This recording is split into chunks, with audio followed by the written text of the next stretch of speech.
Consider Lake Enigma. What a fitting name! It's already strange enough because it's not even supposed to exist. But now, we stumbled upon actual life deep beneath it.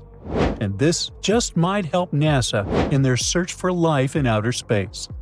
The lake lies deep in the icy heart of Antarctica, so it's not really a water pool like we're used to, more like a lake-like block of ice, or so we thought.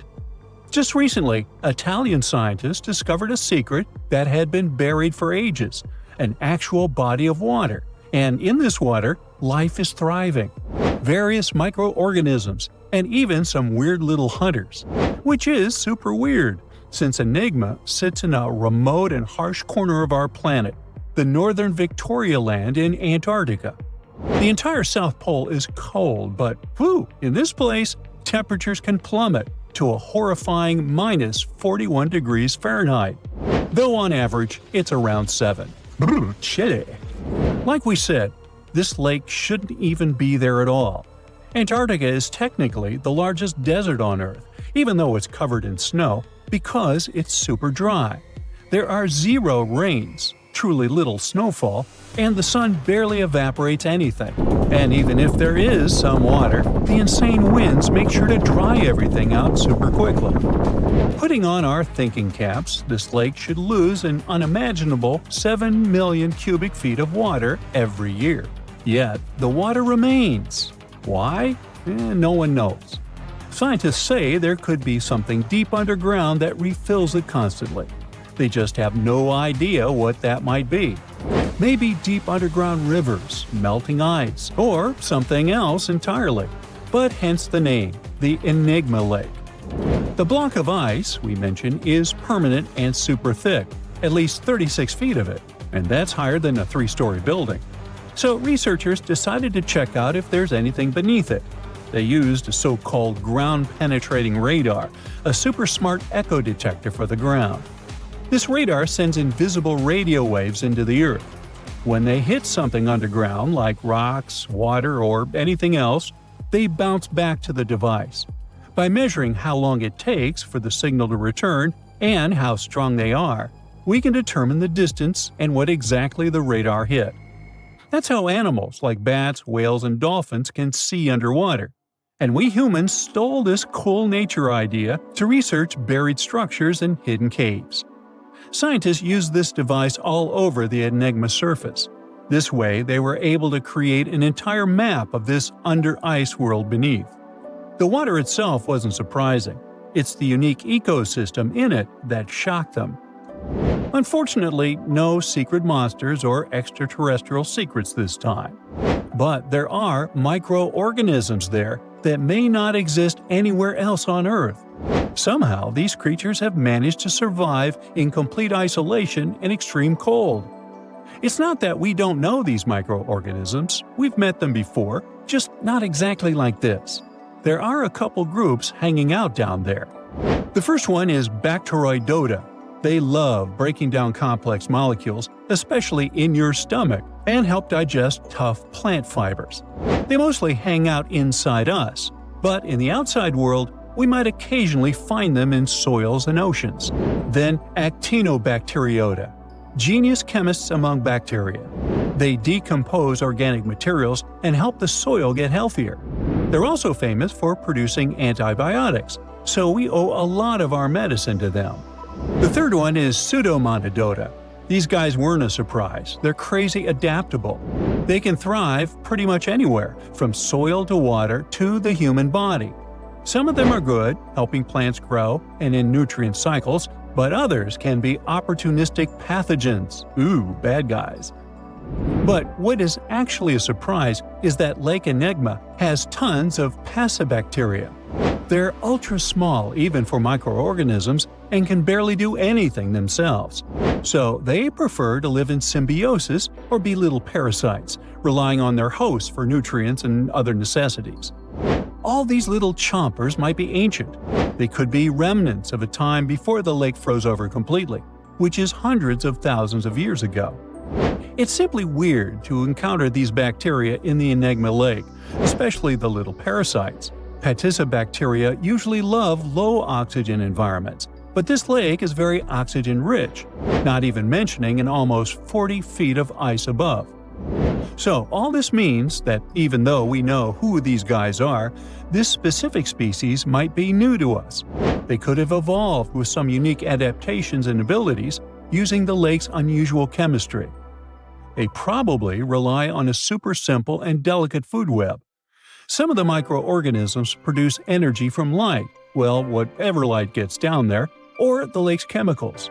The symbiosis guys most likely survive by living on or inside their neighbors. Yep, these microscopic creatures hunt each other. Nope, things can't be peaceful even in a place like that. If we find out what their secret to survival is, we might learn more about chemistry, medicine, and even extraterrestrial life. Because if life can endure such extreme conditions, then it can probably appear pretty much anywhere, including our closest neighbors, Europa or Enceladus, the moons of Jupiter and Saturn. They definitely hide oceans beneath their frozen surfaces, and now there's a very high chance there might be some life there. Antarctica must be the closest thing we have to extraterrestrial exploration before we actually land on other planets. It's full of hidden mysteries and surprising creatures. Even outside of Lake Enigma, the South Pole harbors life. Just take the McMurdo Dry Valleys, which are often referred to as Earthly Mars. These are among the most mysterious and extreme places on our planet. They're stretching across Victoria Land in Antarctica, and this is one of the driest places on Earth. Makes sense if you remember the name. Surprisingly, unlike other parts of the South Pole, this land is almost entirely devoid of snow and ice, just lots of super cold ground. There might even be some sand dunes nestled here and there between the rugged mountains. The ground is mostly covered in loose gravel, scattered with ancient rocks made of granite, and something interesting called gneiss, just spelled differently. It's the type of rock that's been through a lot, literally. It's usually born when granite and sedimentary rocks have to endure insane pressure or horrifying heat for a while, a process called metamorphism. These conditions are so intense that they literally rearrange the minerals into layers. That's why gneiss has such beautiful foliated looks. It's the planet's version of baking a layered cake. It's amazing because this place is almost exactly the way it was millions of years ago. These valleys are frozen in time, and they give us a little glimpse into Earth's distant past. And that includes life. Once again, local winds are absolutely terrifying gusts of cold air racing downhill, and they evaporate snow faster than it can even melt. So, logically, you shouldn't find much water here, not even mentioning life. But somehow, you can still stumble across frozen lakes and saline ponds in the dry valleys. And local life stretches all reason and our understanding of biology. It exists inside the rocks themselves. Microorganisms are hidden in slightly moist cracks and crevices. Deep inside, there's endolithic bacteria. These guys are super chill. Instead of moving around like other microorganisms, they always stay put inside their little rocky homes. How do they survive? Through photosynthesis. Just like plants, they take teeny tiny parts of light that gets in crevices and acts like little solar panels, getting energy from the sun. Meanwhile, in another place, beneath the Taylor Glacier, there's bacteria that literally doesn't eat anything. Not comfort, not sunlight, not even oxygen. These guys rely on a diet of dusty rocks and sulfur to fuel their weird metabolisms. By breaking down sulfur and iron, they get energy to sustain themselves. This way, they easily survive in deep seas at sub-freezing temperatures, completely cut off from sunlight, oxygen, and the world itself. This place is fascinating for both its life and the lack of it. In some parts of the valleys, like University Valley, yes, that's what it's called, the permafrost is so harsh that no microbes were found at all. This might be one of the only places on Earth where life appears to be completely absent, a quite scary idea. Anyway, now scientists are thinking about learning more about Lake Enigma and drilling this Mars-like environment, exactly for that reason, to see how we could get samples from Mars in the future. There aren't many things great white sharks are afraid of. It goes the other way. Everyone's afraid of them.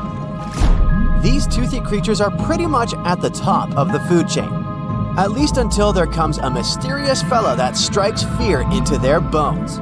It may sound like it could be Kraken or some other mythical monster. Or maybe Megalodon, a massive terror that used to wander oceans. 20 years ago, scientists from Australia studied great white sharks. They put a tracker on a great white to see where it was going. About 4 months later, they found the tracker washed up on a beach. The shark was nowhere near that. Something really big must have grabbed it. A tracker was actually like a black box that kept track of some data from the shark while it was still attached to it. Researchers checked it to see what exactly happened. They realized that the shark had just been swimming around as it would normally do, but all of a sudden it changed direction. It started going down deeper and deeper into the darkness of the ocean.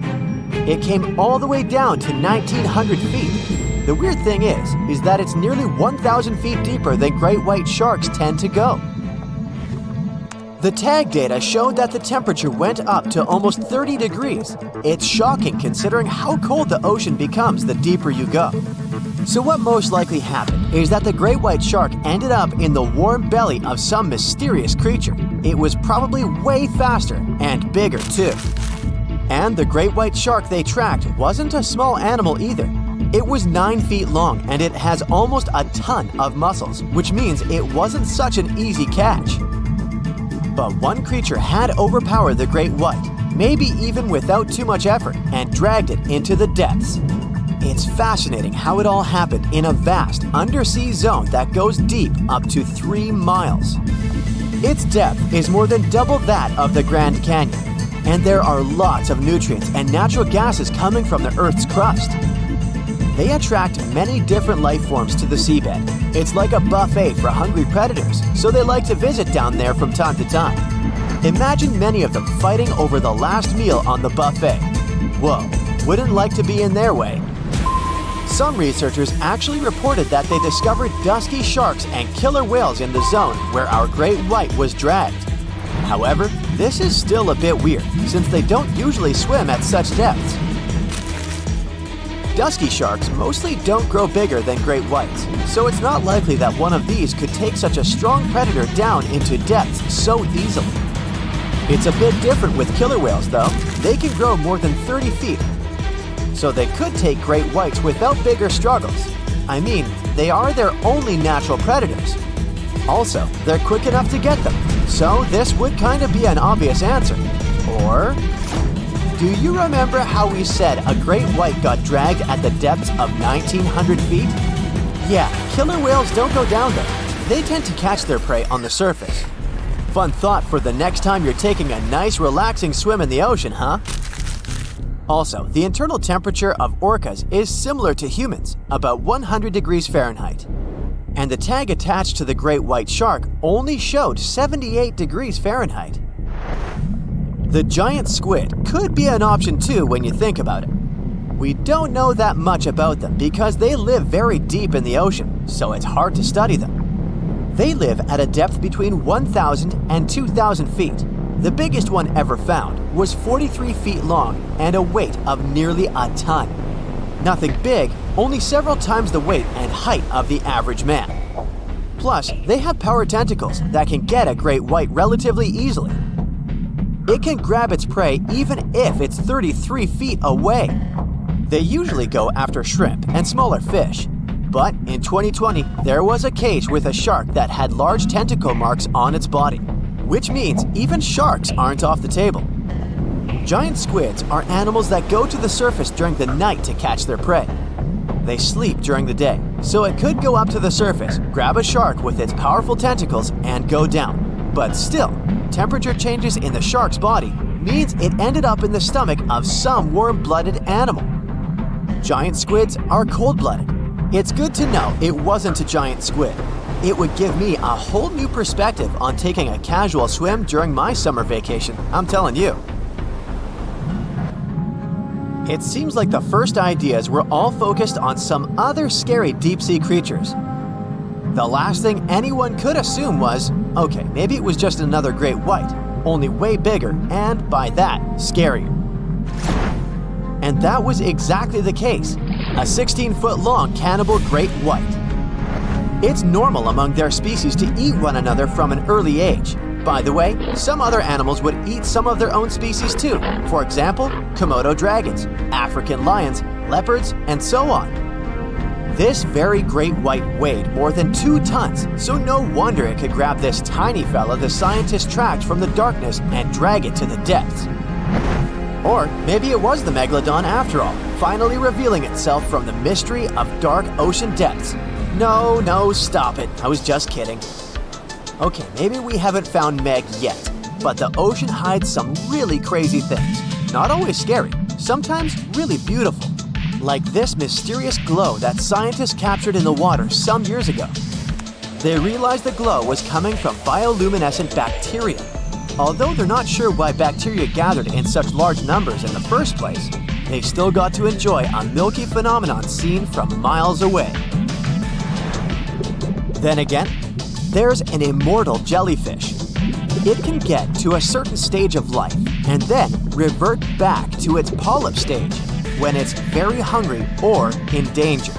It's like its body cells just get to some point where it gets too hard, and then the jelly presses the reset button and goes all over again. That's better than Benjamin Button. There's also this flowing river located at the bottom of the Black Sea. If it was on land, we'd be talking about the 6th biggest river in the world, considering the volume of water that flows through it. And the trip there would be really nice, considering you'd see trees, interesting surroundings, and even waterfalls. And it's not just something you can see below the surface of the ocean. It's about things you hear too. Like mysterious sounds scientists recorded in 1997 in the South Pacific. They named it Bloop. Many people started sharing stories that it could be some scary underwater monster lurking in the dark waters. But later, it turned out to be just an unusual noise of icebergs breaking off glaciers. The ocean hides some mysterious things no one even knows where they came from. Like when in 2011, explorers stumbled upon oval-shaped objects at the bottom of the Baltic Sea. It was like something you'd see in Star Wars, which is why many thought it was a spaceship that somehow ended up at the bottom of the ocean, or parts of an asteroid that hit Earth long ago. One of the theories was that these objects were a human product that could date all the way back to Atlantis, which would be really cool. But another more plausible theory is that it was a specific type of rock that formed in a glacial basin during the last ice age many thousands of years ago. The Loch Ness Monster is actually not from Scotland. Turns out, this real-life creature lived in the freezing waters of Antarctica about 70 million years ago. In 2019, researchers discovered fossils of a huge, prehistoric marine reptile that looked a lot like what people described as Nessie. This beast was terrifying, measuring up to 36 feet long with a massive giraffe-like neck. It also weighed around 15 tons, which is about the size of 3 elephants. Next up on our list of huge animals is a penguin. I know penguins aren't exactly what you'd call big, but scientists have just found what they think might be the biggest penguin ever. The Kumimamu fordici. It's believed that these giant birds were hanging around New Zealand about 55 million years ago, and they were huge, weighing over 330 pounds. That's about 5 times the size of the emperor penguins, which are considered the largest penguins alive today. Now, let's move on from massive creatures to something much smaller. Meet B. manfredschmidti, a great ape that lived around 12 million years ago in what is now Germany. This creature is very special, as it's the tiniest great ape ever discovered. And when I say tiny, I really mean it. These ancient animals only weighed about 22 pounds. They were basically no bigger than a super chunky cat. If you think small creatures aren't scary, Wait until you meet the electric blue tarantula. This newly discovered species from Thailand's mangroves has an almost otherworldly electric blue color. Its vibrant hue doesn't come from pigment, it is actually caused by the unique structure of its hair, which reflects blue light, making it look like an extraterrestrial being. We're going even further now, diving into the freezing pitch-black depths. At around 2,000 feet deep in the Andaman Sea, scientists found a new species of ghost shark, which they named Chimera supape. Their appearance is straight out of a horror movie. They have sleek, pale bodies, frills that look like feathers, and large, creepy eyes. These ghost sharks aren't actually sharks, but they are related, having diverged from their cousins about 400 million years ago. The good news is they're not too scary since they're only a bit bigger than a shoebox. Just when you think we can't find stranger creatures, we come across this ancient amphibian from Brazil. Scientifically known as K. rosei. This newly discovered giant crocodile-like creature lived during the Triassic period, over 240 million years ago. At nearly 10 feet long, it had a powerful jaw, resembling the modern-day alligator. This beast was definitely a survivor since it adapted to the most severe conditions ever seen on the planet. Last year, scientists were tracking the dense Amazon rainforest at night when they found some quirky orange spiders that looked like they were wearing black boots. The team soon discovered it was a new type of giant crab spider. And no, they don't look like crabs at all. They only got their name because, while perched on plants, these spiders spread their legs out to the sides, just like crabs. Do you know that some new species are named after celebrities? Hollywood icon Harrison Ford now has his very own snake, for example. Discovered in Peru, T. Harrison Fordy honors the actor famous for his role as Indiana Jones, an archaeologist with a notorious fear of snakes.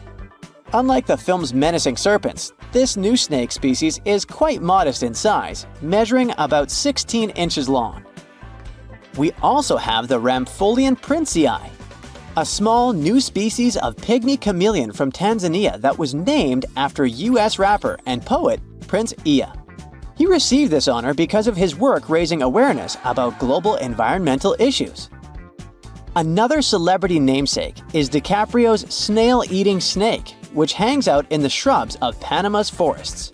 This S. irmelindi caprioi is about 15 inches long and spends its nights on palm fronds looking for snails and slugs. Its round eyes look like glowing coals that can be a bit scary, but overall, the creature is super chill. Even when it feels threatened, it doesn't bite. It just coils up around its head and gives off a really bad smell. Now something a bit more sinister. Meet Venomius tomhardii. Does that name ring a bell? Exactly. This new species of spider was named after Tom Hardy's portrayal of the infamous Marvel character Venom. And all because the black spots on the spider's abdomen reminded researchers of the famous anti-hero. Most spiders of this species were found in Australia at night, sitting in their elaborate webs in forested areas near the coast. When disturbed, these creepy crawlers often hide in silk-lined hollows in tree branches. We've also got something for the Lord of the Rings fans. In the vast and warm waters of the Amazon River, scientists have just discovered a new species of pacu. This fish is a relative of the terrifying piranha, with a plant-based diet and human-like teeth.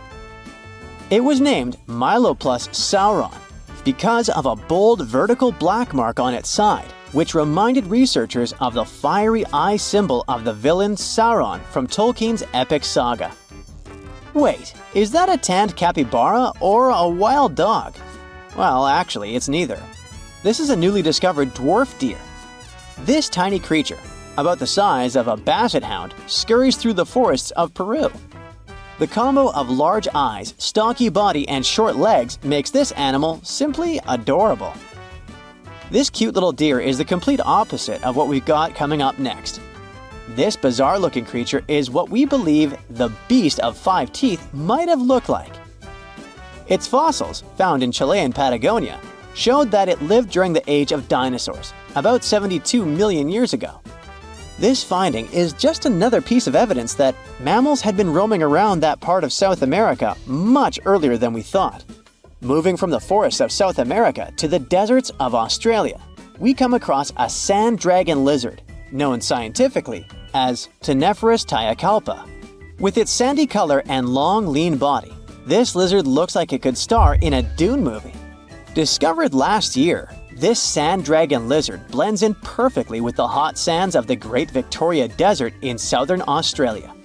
For over 10 years, a large-eyed creature managed to hide from scientists who ventured into the mountains of southwestern China. But not this time. In 2023, the group finally managed to take photos of 7 frogs that didn't match any known species. They're now known as Leishan odorous frogs, a species that grows to be about 2 inches long and has small bumps all over their grass-green bodies. Off the coast of Chile, we have recently found a seamount nearly 4 times as high as the Burj Khalifa. Underwater mountains are usually home to beautiful life forms, like sponge gardens and ancient corals. But this Chilean seamount also hid a creature known as the flying spaghetti monster. It's a rare type of squid with long noodle-like tentacles that make it look like an underwater pasta dish. Including its tentacles, this strange creature can be over 130 feet long. Recently, scientists were diving into the cold waters of the Antarctic Peninsula when they thought they had found an ordinary dragonfish swimming by. But there was something unusual about this one. It turned out that this fish had 2 darker vertical stripes along its slender body.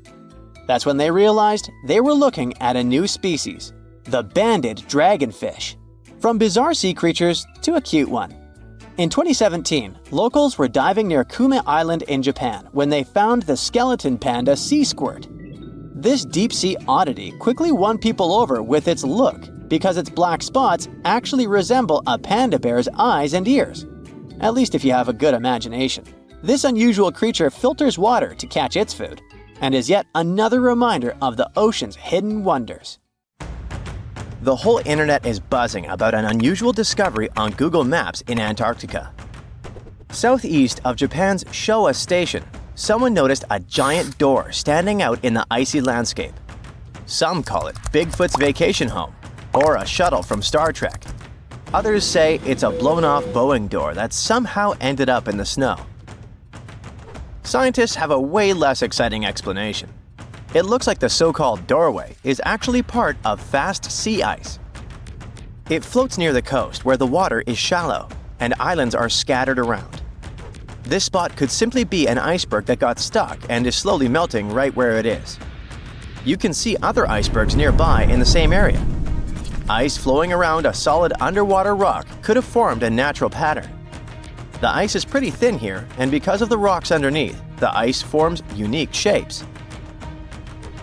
Geologists add that the mysterious find is just a rocky ridge sticking up because the ice level has dropped a bit. The top of it is the ridge, and the sides are 2 snow tails, long streaks of snow shaped by the wind.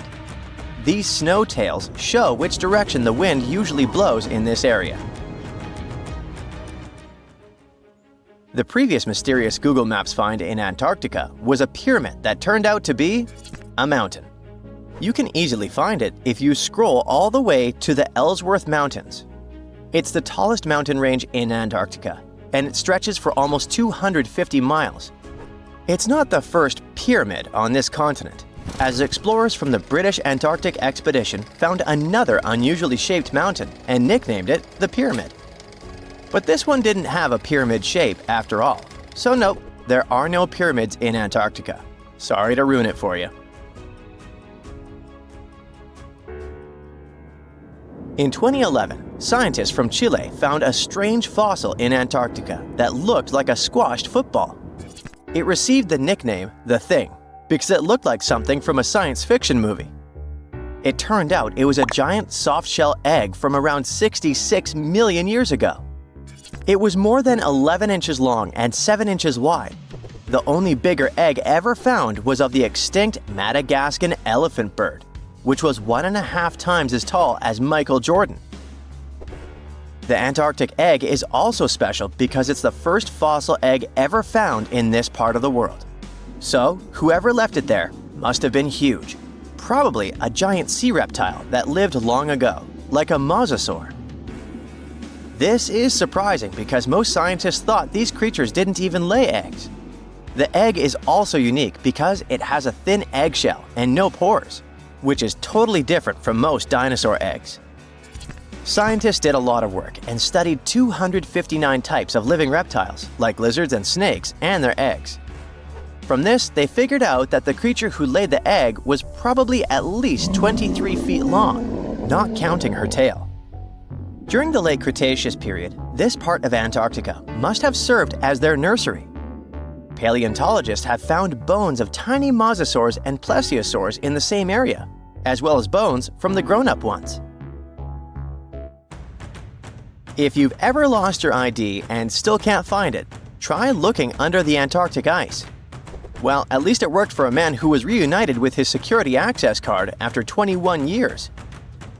Rod Budd, a technician studying sea life on the Antarctic seafloor, spotted the card while he was diving at a place called Cape Evans. Rod thought it might be a credit card, so he put it in his pocket and kept working. When he took a closer look, he realized it actually belonged to someone named David McCaw. The card stayed with the Research Institute where Rod worked for 8 more years, until they finally managed to find David. It turned out that he had never been to Antarctica.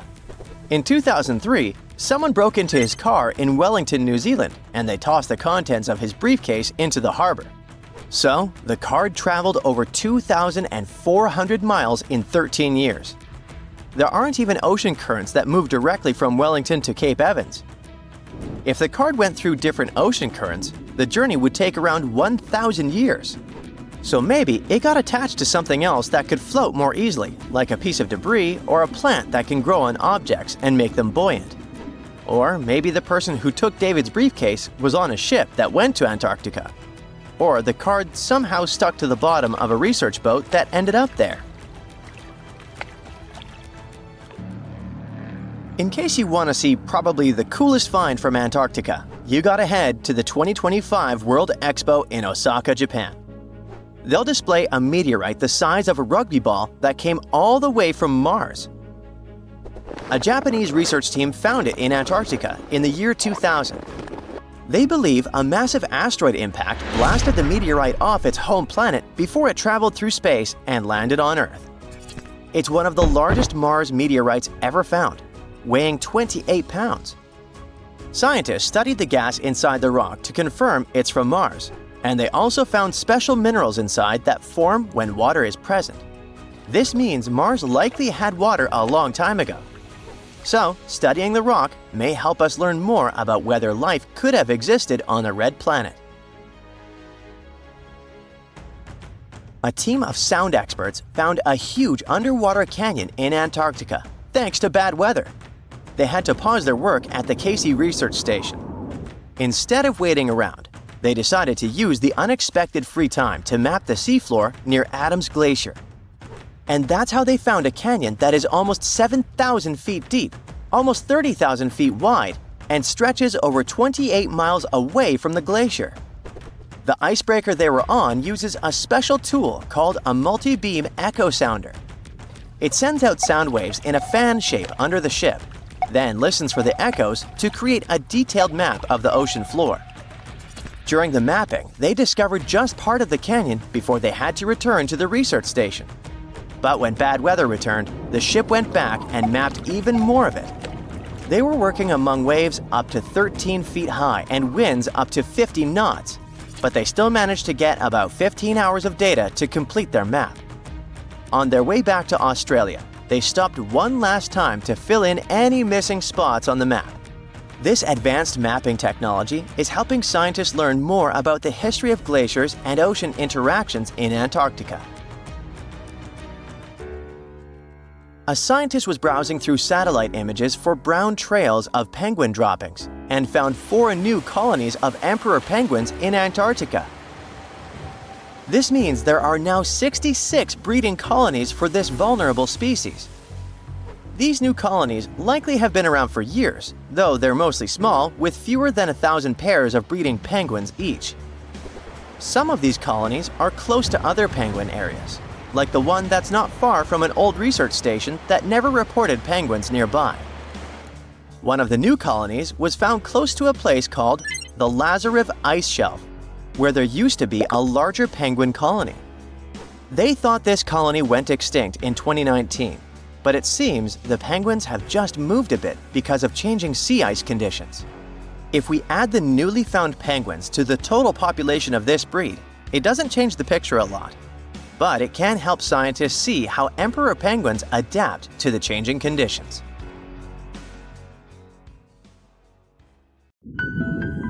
Now imagine a creature with a body that is reminiscent of a cuttlefish, with eyes sticking out from stalks like a funky headband, fins on its tail, and a long skinny nose ending in a mouth full of teeth. Or maybe this thing could be a claw. Yep, the Tully monster is on the move. It's definitely one of those freaky creatures you wouldn't like to face while scuba diving somewhere. Luckily, it went extinct 300 million years ago. This unusual marine beast was discovered in the 1950s in Illinois, and scientists couldn't even agree what it really was. Some thought it was a vertebrate, which means a group of creatures with a spine, like us humans. But a team of researchers in Japan studied many fossils of the Tully monster, using advanced laser scanning technology to check them in detail in 3 dimensions. There's still a lot they don't know about the Tully monster, but they managed to realize it didn't have any spine at all. Now the next step was to see what type of invertebrate it was. Could it be vertebrate-like, such as a land sled? Or are we talking about something closer to snails and worms? They also discovered the creature had segmentation in the head area that extended from its body, and that's not something bony creatures have. Still, in recent years, some researchers had the idea the Tully beastie could be related to jawless fish, such as lampreys. These fellows belong to the most ancient group of vertebrates, and are not pleasant to see either.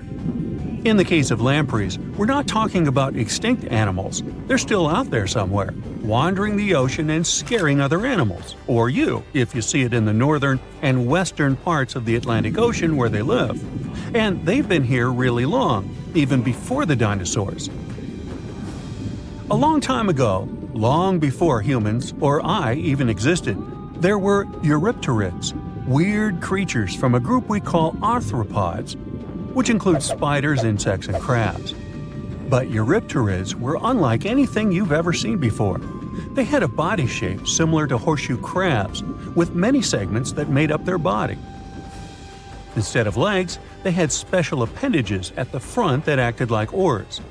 Some even call them giant scorpions, but most eurypterids were actually quite small, except for this special one, which was truly enormous. It could grow to a staggering length of about 8 feet. Wow! The next time you see a crab scuttling along the beach or a spider swimming its web, remember, we're lucky we only got mild versions of their ancient relatives, which, by the way, disappeared hundreds of millions of years ago. Whew. Now, some eurypterids were pretty fierce and fast predators. They would swiftly swim after their prey, chasing them down in the water. Others were more like scavengers, living on the bottom and feeding on whatever they could find along the way. They had a taste for the leftovers, like some sort of cleanup crew of the ancient oceans. Eurypterids love to spend their time in brackish water environments. It's water with more salinity than fresh water, but still less than seawater. Now imagine you're just floating around and all of a sudden you see this guy. No, it's not some weird tiny spaceship, and you won't see it floating in space, even though that's where it would perfectly fit in, as some weird creature from another planet you'd see in sci-fi movies. You'd actually see it floating in the sea because we're talking about a really small animal with enormous eyes called Dilophosaurus. Each of its eye bulbs was about a quarter of its whole body length. That's what gives it that space look, like it might live on one of the oceans under the surface where we look for life, like Europa, one of Jupiter's moons, or Titan, Saturn's biggest moon. I could easily imagine creatures like Dilophosaurus giving us a warm welcome once we get to Mars, too. Dilophosaurus had great vision. It would keep a keen eye out for any movement in its surroundings. Once it noticed something, it would swiftly launch its spiky appendages forward. At first, these things looked like tools for fixing stuff, but Dilophosaurus actually used them to capture smaller arthropods. The unusual thing is that even though it had such great eyesight, Dilophosaurus still spent most of its time catching prey in brighter waters near the surface. And yet, scientists found its fossils in the rock layers that are more often associated with darker environments, where animals such as deep-sea crinoids and vampire squids reside today. It's confusing. But one of the explanations for this says it's possible these deep-sea creatures actually lived in shallower waters in the past and later ended up in the depths as the geography of our planet changed over time. No one knew what Dilophosaurus really was. It could belong to a group of arthropods, and it seems to me that's where most of the world's weirdest creatures are. Some believe it could be related to mantis shrimp, while others compare it to blind, worm-like crustaceans that live in dark underwater caves. And check out this enormous worm lurking beneath the sandy ocean floor, patiently waiting for its next meal to swim by. These ancient creatures were like stealthy predators, perfectly camouflaged in their sandy lairs. And now, 20 million years later, scientists have found the remains of their hidden hideaways. The burrow they discovered, shaped like the letter L, was found preserved in ancient sediment on the seafloor of Taiwan. It was around 7 feet long and only an inch wide. That's where the ancestors of modern bobbit worms lived. Bobbit worms have been around for a long time. They can grow to be a few inches to a whopping 10 feet long. A pretty weird creature dominated the skies at the end of the dinosaur age in North America. We know it as Quetzalcoatlus, and it soared above famous dinosaurs like Tyrannosaurus and Triceratops, showing them who the ultimate ruler of the skies was. Quetzalcoatlus belonged to a group of flying reptiles called pterosaurs. They were some of the biggest flying animals ever known to exist. When you think of Quetzalcoatlus, imagine an animal as tall as a giraffe. These incredible creatures had long necks, small bodies, long legs, and wings that were relatively short compared to their size. The biggest of its kind was really massive and held the title of being the largest flying creature of all time. They had long, pointed skulls, while some also had short crests at the back of their heads. And for a long time, researchers were confused about how these giant pterosaurs hunted for food. At first, some even believed that Quetzalcoatlus and its relatives were like giant vultures that scavenged the remains they would find around. They drew such a conclusion because Quetzalcoatlus fossils were found inland, away from the coast where other big pterosaurs were found, such as the crested pteranodon. Plus, many thought these fellas were skilled at skimming, which means lurking over freshwater systems and catching fish. But it appears these massive animals were actually predators with excellent hunting skills. The exact technique they used to catch their prey remains a mystery, though. Now here's another cool discovery, a specific fossil as the oldest evidence of muscle tissue ever found. This fossil belongs to a group of animals that includes modern creatures such as jellyfish, corals, and sea anemones. And it looks so cool and unique, right? It has bundles of fibers arranged in a four-fold symmetrical pattern, similar to what we see in Nedardians today. This arrangement is different from any other fossil from that period. Now this fossil may look weird, but it helps us understand the evolution of muscle tissue in animals. They, well, all of us actually, got new options for discovering different feeding strategies and generally new things to do thanks to muscles. And it's not like scientists usually get to study fossilized muscles. It's more that they learn about that based on how animals feed, reproduce, move, and do other things. So this cool fossil suggests animals may have had an earlier origin than we used to believe. 75 million years ago, North America was full of scary dinos, both walking and flying, and insects the size of birds. But the biggest predator there was something way scarier, a crocodile so massive it could swallow dinosaurs whole. This beast was roughly the length of a school bus, weighed more than 5 tons, and had teeth the size of bananas. Its name was Deinosuchus, which literally means terrible crocodile. And trust me, it lived up to that name. Scientists have found its fossils all across North America, from Mexico to Texas to New Jersey and Montana. It means this monster could live pretty much anywhere it wanted. It wasn't picky. It roamed rivers, swamps, and even coastlines, and when it was hungry, anything that moved was fair game. Fossilized dinosaur bones show massive bite marks matching its jaw pattern. So yes, it actually took down dinosaurs. What's even crazier is its bite force.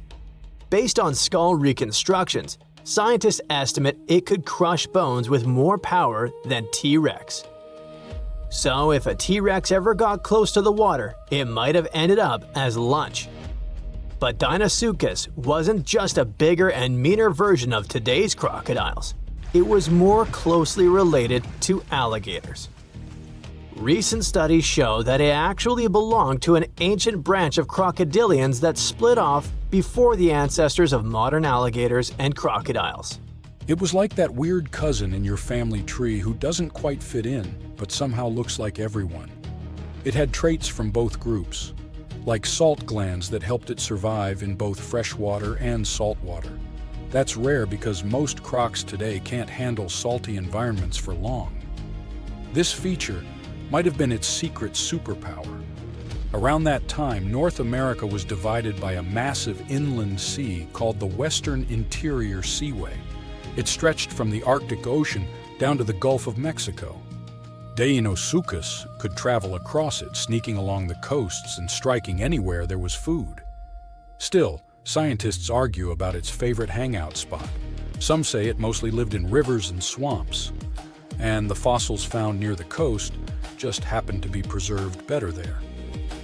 Others think it really did patrol the ancient shoreline, waiting for dinosaurs that wandered too close. Either way, this reptile ruled its world, and the climate of its time helped it thrive. The late Cretaceous was a warm, humid idyll filled with wetlands, forests, and endless food sources. Giant turtles, fish the size of cars, and whole herds of herbivorous dinosaurs gave Deinosuchus an all-you-can-eat buffet. As long as the ecosystem stayed stable, it could keep getting bigger and bigger, and it did. Throughout Earth's history, huge crocodiles have evolved again and again. It's like nature's favorite blueprint for apex predator. Even today, Nile crocs and saltwater crocs are living proof that this ancient design still works perfectly. Some scientists even joke that crocodiles are basically dinosaurs that decided to chill and wait it out. They survived mass extinctions while most other big reptiles vanished. Deinosuchus wasn't so lucky and went extinct around 73 million years ago, most likely because the environment changed and its food sources dwindled. But the ocean is still full of mysteries. Maybe some gigantic croc-like beasts are still lurking out there. And while we're guessing, let's look at some other prehistoric creatures that make scientists rewrite what they thought we knew about life on Earth. First up, we have the Dragon of Death. Don't even make me pronounce its full name, Thanatosdracon amaru. Scientists found its bones in western Argentina, in formation layers called the Plotier Formation, from about 86 million years ago, the late Cretaceous. This creature wasn't just big, it was gigantic for a flying reptile. Judging by some of its bones, it has a wingspan somewhere between 23 and 30 feet. That's like a small plane wing outstretched. It's officially one of the largest pterosaurs ever discovered in South America. Its fossils are pretty well preserved, including parts that are usually squishy and fragile in flying reptiles like vertebrae and limb bones. This gives scientists clues not just about how it moved, but about what ecosystems were like back then. Looks like it enjoyed marshy floodplains, big open skies, and plenty of prey below. Our dragon likely used its size to its advantage, either going after small dinosaurs or scavenging. The fact that this massive creature managed to evolve wings capable of flight is just crazy. Next, we've got a creature that looks like a mix of a dino and a skunk to me, Stegosaurus elongated. Scientists found fossils of this cool guy in southern Chile among rocks deposited about 75 million years ago. The thing that hits you first, let's hope, not literally, is its tail. Instead of the usual spikes or clubs you get in other armored dinos like ankylosaurs, Stegosaurus had a flat blade-like tail made from fused bones. It looked almost like a weird paddle or frond. Scientists compare it to Aztec ammunition because of that blade structure across the tail's rear half. It wasn't huge, only about 6.5 feet long, but what it lacked in size it made up for in weirdness and cleverness. Its body had armor plates, protective skin scutes, and a skull structure showing features of different dinos. So it was kind of a hybrid in style, which got paleontologists rewriting some of the family trees of armored dinosaurs. Also, the fossil is unusually complete, about 80%, which is rare because armor bones are often damaged or missing. This is super useful for science because it shows us how armor evolved, especially in southern continents. And you definitely need to meet our next hero, a truly bizarre marine reptile that once patrolled the waters of what's now Wyoming, Serpentisuchops fisteri. This creature was part crocodile, part sea monster, and 100% nightmare fuel. Scientists first found its fossils over 25 years ago, but they only recently managed to piece together enough of its remains to truly understand it. It had a super long neck, which was normal for plesiosaurs, and a croc-like skull and body. Most fossil books would tell you these traits shouldn't exist in the same animal. So this guy was a stunning exception. Paleontologists have found its lower jaw, a large portion of its skull, neck vertebrae, tail, and ribs. So they were able to reconstruct not just what it looked like, but how it likely moved, swam, and hunted.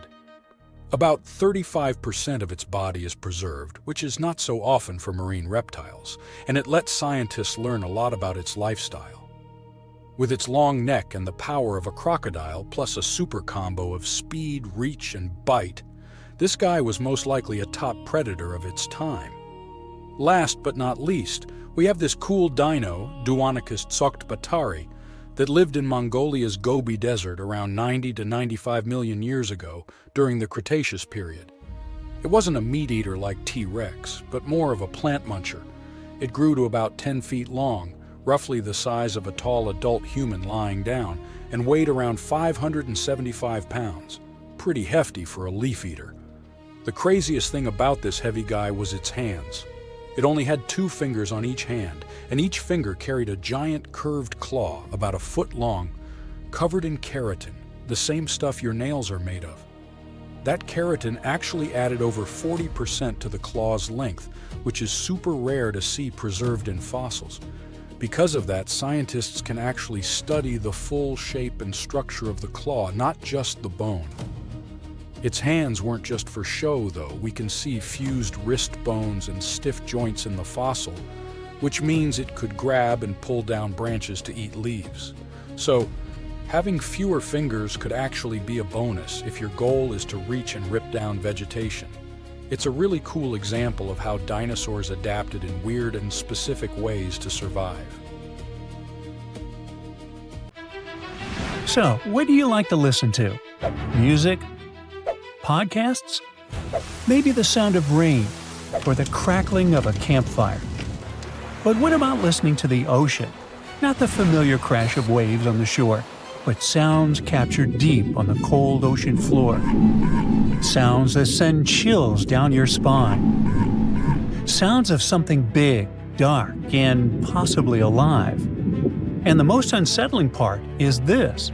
The true nature of some of these sounds remains a complete mystery to this day. In 1997, something strange echoed through the Pacific Ocean. Deep beneath the surface, far off the coast of South America, a sound appeared so powerful that it instantly unsettled scientists. It was ultra-low in frequency, massively loud, and unlike anything recorded before. The signal was later given a simple name: the bloop. At first glance, the bloop sounds harmless, almost playful. But what it represented was anything but. It was so intense that it could be detected by sensors nearly 3,000 miles away. Imagine standing in New York and hearing something happening in Los Angeles. Now imagine that noise traveled through deep ocean water, terrifying marine life and oceanographers. Whatever produced it had to be enormous. The signal carried patterns that felt like its source was some living creature. Whales were the first suspects, but even the blue whale, the largest animal in the world, simply couldn't generate a sound that loud. The numbers didn't add up, and that's when speculation took over. If something could produce the bloop, it would have to be larger than anything swimming in today's oceans. People began imagining creatures of impossible size, ancient sea monsters, the kraken. Some even whispered about the megalodon, a prehistoric giant shark thought to have gone extinct millions of years ago, and featured in dozens of videos right here on the bright side. The mystery only grew deeper when scientists mapped the approximate location of the sound's origin. It came from a region close to Point Nemo, the most remote place on Earth. This spot in the Pacific Ocean lies more than 1,000 miles away from the nearest land in every direction. It's so isolated that it's often called the oceanic pole of inaccessibility. Point Nemo is a place few humans will ever see. Because of its remoteness, it has become a kind of graveyard for defunct satellites and space debris. When spacecraft are decommissioned, they are often guided to fall into these waters. It's quiet, empty, almost untouched, and yet something powerful had screamed from nearby. For fans of cosmic horror, this detail felt oddly familiar. In the fictional universe of writer H.P. Lovecraft, the ancient sunken city of R'lyeh lies beneath the ocean near this very region. According to the stories, R'lyeh is where the monstrous entity Cthulhu sleeps.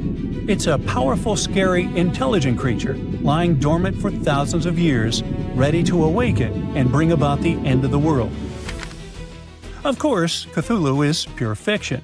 Lovecraft never claimed otherwise. But once the internet made the connection, the idea took on a life of its own. But science eventually caught up. The bloop recording is still easy to find online. You can listen to it yourself. But it sounds so innocuous that you'll probably be disappointed. And today, we know with certainty that it didn't come from a living creature. Researchers later confirmed that the sound was produced by ice, specifically by an ice quake. Now, ice quakes occur when enormous icebergs fracture, crack, and break away from glaciers. When this happens, they release tremendous amounts of energy, generating ultra-low frequency sounds that can travel across entire ocean basins. These sounds are similar to biological calls, especially when recorded from far away and distorted by water. In fact, scientists compared the bloop to other known icequake recordings and found striking similarities. The source wasn't a monster. It was Antarctica itself during shifting, breaking, and reshaping. For many people, this idea brought mixed emotions. On forums like Reddit, some openly admitted they preferred the idea of a giant unknown life form. Yup. Another strange sound was captured in the early 1980s, deep in the South Pacific, during a scientific expedition near New Zealand. Researchers were exploring the South Fiji Basin, where the ocean floor lies more than 2.5 miles beneath the surface. There were short, sharp, repeating noises echoing through the water. 4 distinct bursts, each one sounding uncannily like a duck's quack. So, researchers called it the bioduck. The sound was rhythmic and consistent. Eventually, the team concluded that the source had to be biological, but identifying exactly what made the sound proved impossible. After sharing the data with colleagues in Australia, did they realize something even stranger? Similar sounds had been recorded in other parts of New Zealand and Australian waters. Decades later, the mystery remains unsolved. Some scientists believe the quacks may not be random at all. They could be a form of communication. Perhaps the sounds may come from Antarctic minke whales, though no direct proof exists. Scientists also noticed that there were several sources of sounds, and when one source spoke, the others fell silent, as if they were listening. It may have been a conversation echoing through the deep, in a language we still don't understand. Imagine a terrifying alarm blaring inside a secret laboratory, announcing that a monster from another planet has broken free. It's an ugly sound, loud, piercing, and oppressive, the kind that makes your skin crawl. In August of 1991, scientists recorded something eerily similar. Not in a lab, but deep beneath the Pacific Ocean. Across vast areas of the ocean, a strange, repeating signal began to appear at different times. It consisted of narrow, rising tones that lasted several seconds each. Researchers named this sound upsweep. It's detected most often during the spring and fall, leading scientists to believe it may be connected to seasonal environmental changes or changes in the source itself. But what exactly was producing it? No one knows for sure. The only thing scientists can say with confidence is that upsweep appeared near areas of suspected volcanic activity. But if this sound is natural, why does it seem so precise, so consistent? It almost feels artificial, as if a secret underwater facility is periodically broadcasting a distress signal from the depths of the ocean. Since its discovery in 1991, the upsweep signal has gradually weakened, making it one of the strangest and most unexplained phenomena ever recorded beneath the ocean. Now, there's another mysterious sound known simply as slow down. True to its name, this signal steadily decreases in frequency over 7 minutes before fading into complete silence. It was recorded in May 1997 on a hydrophone array located in the eastern equatorial Pacific Ocean. At first, slow down doesn't seem especially loud. But here's the chilling part. It was picked up by 3 separate sensors placed nearly 3,100 miles apart. Imagine how deafening and terrifying it was near the source itself. So, what caused it? The most widely accepted theory suggests that a massive drifting iceberg slowly came to a stop and ran aground. The idea is surprisingly plausible. A colossal block of ice is scraping along the seafloor, grinding forward until it finally halts. The location supports this theory as well, since the sound originated near shallow waters and small islands. Because of this, many scientists classify slow down alongside the bloop as a cryogenic noise caused by ice. Still, it remains just a theory. Officially, the sound has never been identified. And there's yet another eerie recording from the ocean. This one sounds like a moan, but scientists named it whistle. Go figure. It was recorded in 1997 and gives the unsettling impression that something enormous is sitting on the ocean floor and whistling. Researchers believe that something could be an underwater volcano. When they compared the whistle signal to previously recorded volcanic sounds from the Eastern Pacific, they found them very similar to each other. Most likely, all these sounds are of a natural source, volcanic eruption or iceberg collision. But it's still pretty scary to hear something like this while driving. It would be especially unpleasant to be directly above an erupting underwater volcano. Well, yeah,